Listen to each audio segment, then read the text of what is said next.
جمعية الدعوة والإرشاد وتوعية الجاليات بمحافظة بدر. আসসালামু আলাইকুম আরহামতুল্লাহি আবরাকাতুহ। সুপ্রিয় বন্ধুগণ, আজকে আলোচনা করব জান্নাতের কার্ড সম্পর্কে। আপনারা কি জানেন জান্নাতের কার্ড কি হবে? যে কার্ড বহনকারী হলে আপনি জান্নাত যেতে পারবেন। এই কার্ডের পরিচয় কি, যার দ্বারা আপনি জান্নাতে যেতে পারবেন?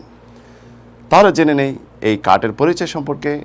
আব্দুল্লাহ ইবনে আমর ইবনে আস হাদিস বর্ণনা করেন, যে হাদিস ইমাম আহমদ, তিরমিজি, তাবরানী বর্ণনা করেছেন। রাসূল সাল্লাল্লাহু আলাইহি সাল্লাম ইরশাদ করেছেন, কিয়ামতের দিন অসংখ্য সৃষ্টিজীবের মাঝখান থেকে আল্লাহ রাব্বুল আলামিন এক ব্যক্তিকে আহ্বান করবেন। ইসাহু বিরাজুলিন মিন উম্মতি ইয়াউমাল কিয়ামাতি আলা রুউসিল খালায়েক। সমস্ত সৃষ্টিজীবের মাঝে একজনকে ডাকবেন। ফা ইউনশারু লাহু তিসআতু ওয়া তিসউনা সিজিল। তার সম্মুখে ৯৯টি রেজিস্ট্রি বের করা হবে।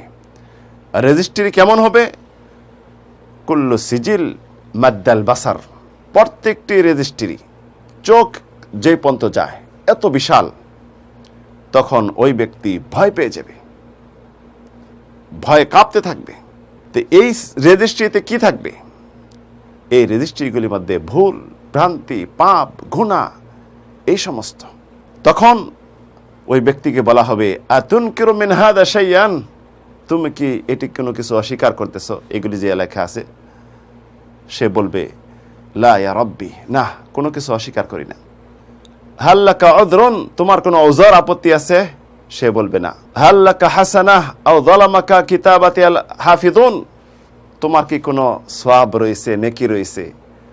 নাকি আমার যে রেজিস্ট্রি লেখছে, ফেরেশতা ২ কাঁধে বসানো হয়েছিল, তারা কি তোমার প্রতি জুলুম করছে? তখন ওই ব্যক্তি বলবে, লা ইয়া রাব্বি, না। ফায়ুকাল, তখন তাকে বলা হবে, বালা ইন্না লাকা ইনদানা হাসানা, জেনে রাখো তোমার সওয়াব রয়েছে আমাদের কাছে, নেকি আছে, কিছু আছে পুঞ্জি তোমার। ফা ইখরাজু লাহু বিতাকাতান ওয়া হিয়া ওয়ারাকাতুন সাগীরা, তখন তার জন্য একটি কার্ড বের করা হবে, ছোট একটি কার্ড। এই কার্ডে কি থাকবে? আশহাদু আল্লা ইলাহা ইল্লাল্লাহ ওয়া আশহাদু আন্না মুহাম্মাদান আবদুহু ওয়া রাসূলুহু, যে আমি সাক্ষ্য দিচ্ছি আল্লাহ রাব্বুল আলামিন ছাড়া প্রকৃতপক্ষে অন্য কোনো উপাস্য নেই, তিনি এক অদ্বিতীয়, এবং মুহাম্মদ সাল্লাল্লাহু আলাইহি সাল্লাম আল্লাহর বান্দা। এবং ওই ব্যক্তি যখন এটি দেখবে, দেখার পরে বলবে, ও মাহাদিল বিতাকা মাহাদি সিজিলাত, এই ছোট কাঠ আর এই সমস্ত রেজিস্ট্রির সম্মুখে তো কিছুই না।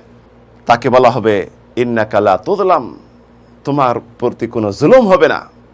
তখন এই ৯৯টি বড় বড় রেজিস্ট্রি পাপের এক পাল্লায় রাখা হবে, আর ছোট্ট একটি কার্ড যেখানে লা ইলাহা ইল্লাল্লাহ, এইটি এক পাল্লায় রাখা হবে। দেখা যাবে লা ইলাহা ইল্লাল্লাহর এই পাল্লা ভারী হবে, এবং এর বিনিময়ে সে জান্নাতে যেতে পারবে। সুবহানাল্লাহ।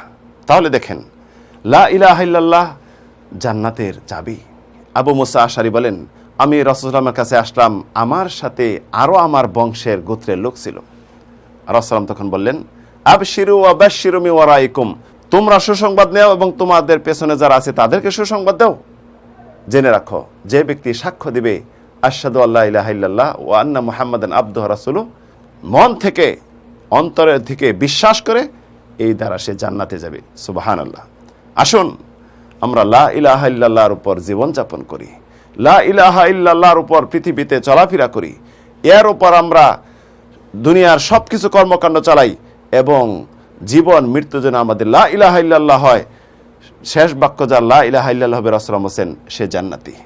জীবনে অনেক পাপ করেছেন, অনেক ভুল করেছেন, পাপের পাহাড় যদি সত্যিকার অর্থে আল্লাহকে চিনে যদি তওবা করে সত্যিকার অর্থে মুসলিম হতে পারেন, শিরক বিদআত মুক্ত হতে পারেন, লা ইলাহা ইল্লাল্লাহর উপর মৃত্যুবরণ করতে পারেন, এটি হবে আপনার জন্য জান্নাতের কাঠ। সব পাপ একদিকে, আর এই কাঠ আপনাকে জান্নাতে নিয়ে যাবে। তাহলে আসুন এই লা ইলাহা ইল্লাল্লাহ জীবনে বাস্তবায়ন করি।